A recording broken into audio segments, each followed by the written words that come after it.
Sí, Mario.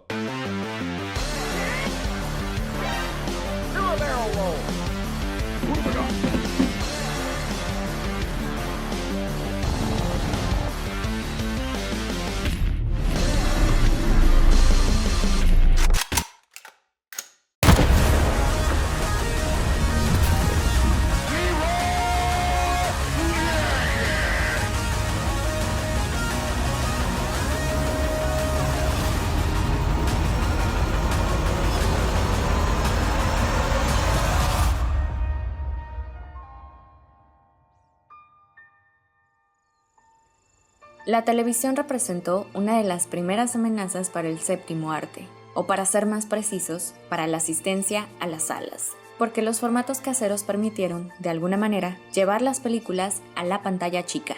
Las audiencias se dividieron, aunque con el paso de los años volvieron, y la experiencia de mirar un filme con un grupo de personas frente a una gran pantalla se mantuvo, al menos hasta nuestro siglo.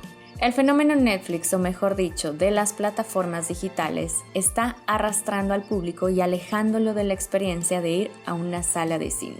Aunado a que estamos viviendo la época dorada de la televisión. No es que el espectador esté dejando las salas, pero ahora solo acude a cierto tipo de producto. Ya no vamos por una cinta, vamos por una experiencia. Y el marketing nos está acostumbrando a que debe ser única. Mientras esto ocurre, otro entretenimiento, otro arte, otra industria está registrando un crecimiento sin precedentes. El videojuego se está posicionando como nunca antes y está relegando primero a la música y luego al cine.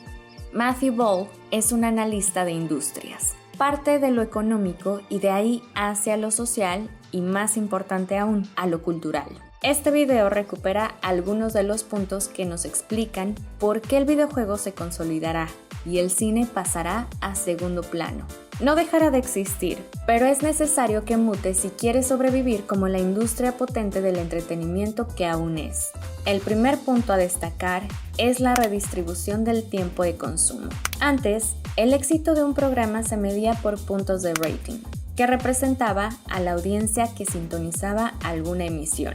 Esa medida se está desechando y se está sustituyendo por lo que el ensayista llama el tiempo de ocio. Anteriormente las opciones para entretenerse eran limitadas. Se podía leer el periódico, un libro, acudir a una obra de teatro, escuchar la radio, socializar o practicar algún deporte. Todas estas actividades requerían invertir tiempo, hasta que llegó la televisión, que sustituyó muchas de esas actividades.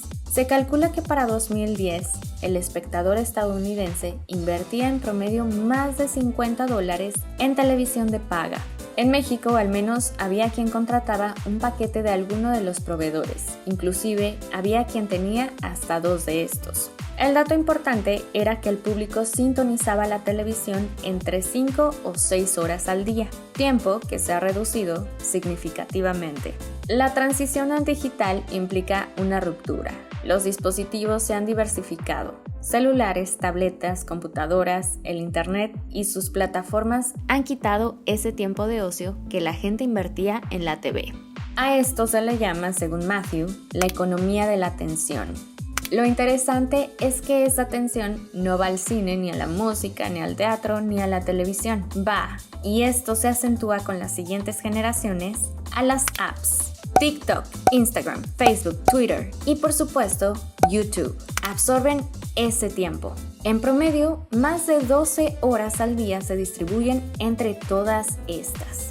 Solo otro medio acaparó el mismo tiempo de atención, el videojuego, a través de Fortnite. You're out, you're out, you're out. There's a bug.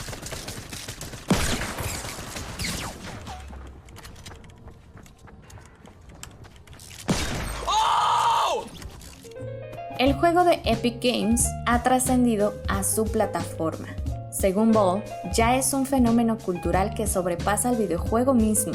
La preferencia por estar ahí, probando sus constantes actualizaciones, provocó incluso que Reed Hastings, CEO de Netflix, declarara que le tenía más miedo a Fortnite que a Disney o Amazon.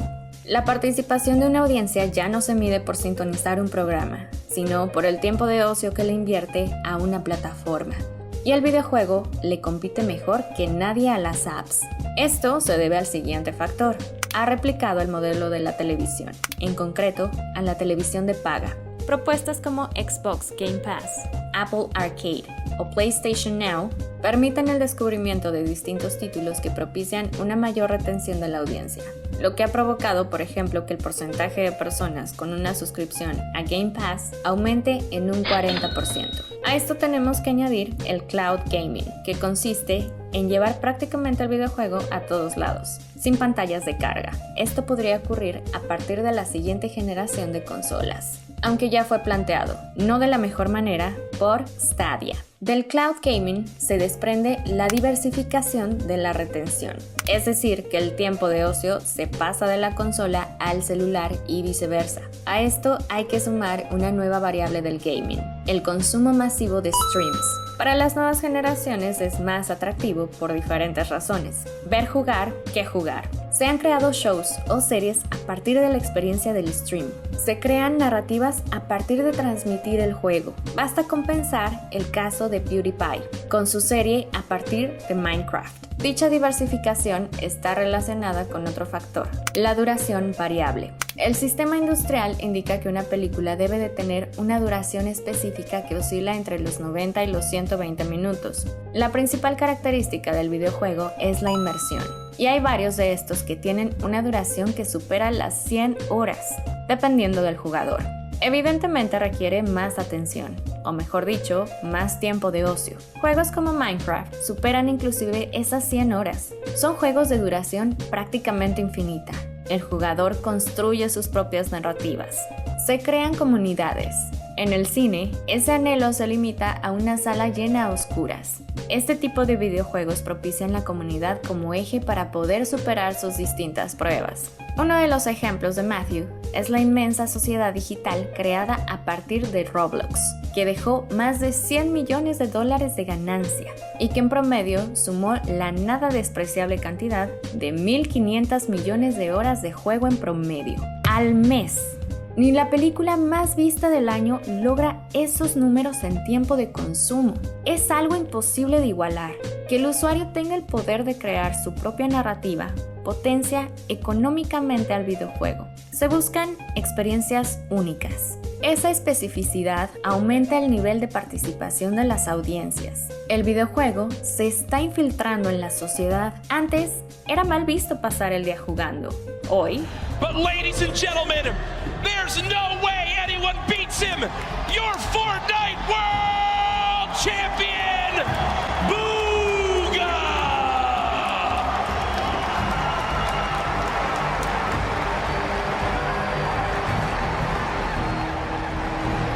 $3 million richer!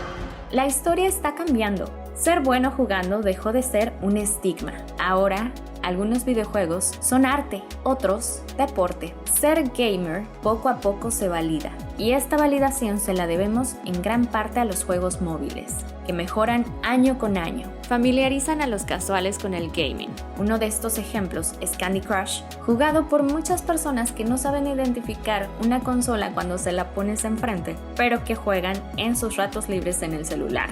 El impacto social del videojuego es cada vez mayor, y las siguientes generaciones lo dejaron en claro, una vez más, a través de Fortnite. La historia del videojuego es trepidante, y esto se debe a la velocidad con la que avanza la tecnología. En menos de 50 años ha cambiado significativamente, de los 8 bits a los 64, de la NES a las computadoras de alto rendimiento.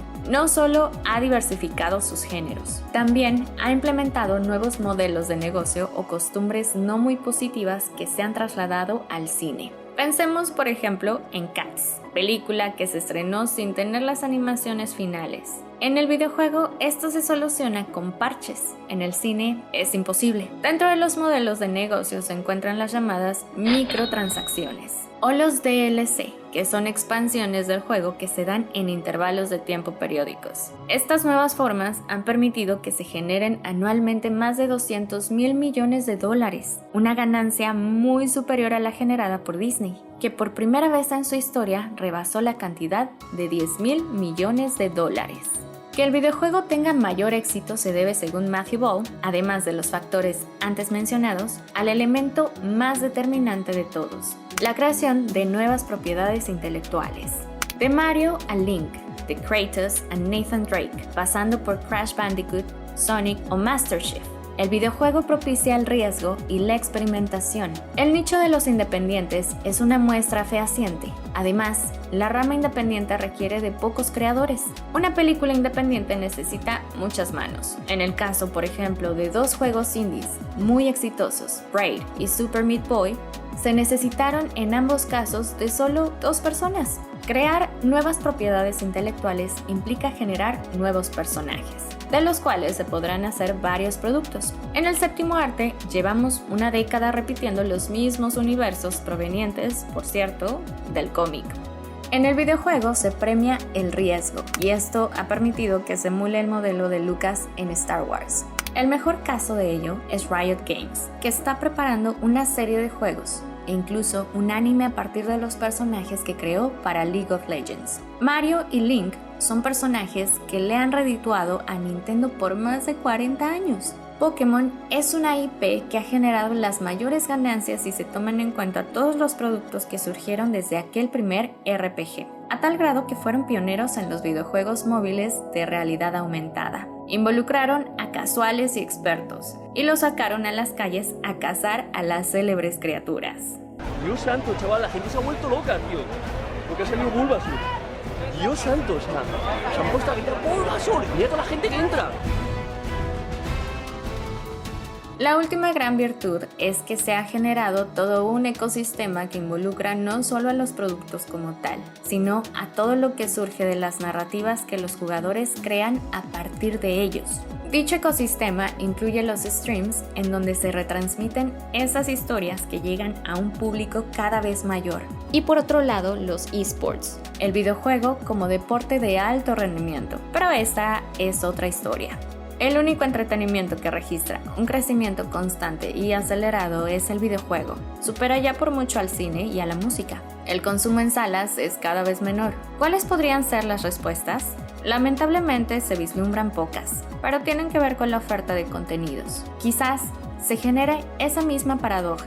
Por un lado, los AAA, o como se dice en el cine, los blockbusters. Y por el otro, el cine independiente, hecho con bajísimos presupuestos. Y lo más importante aún, urge al séptimo arte crear nuevas propiedades intelectuales.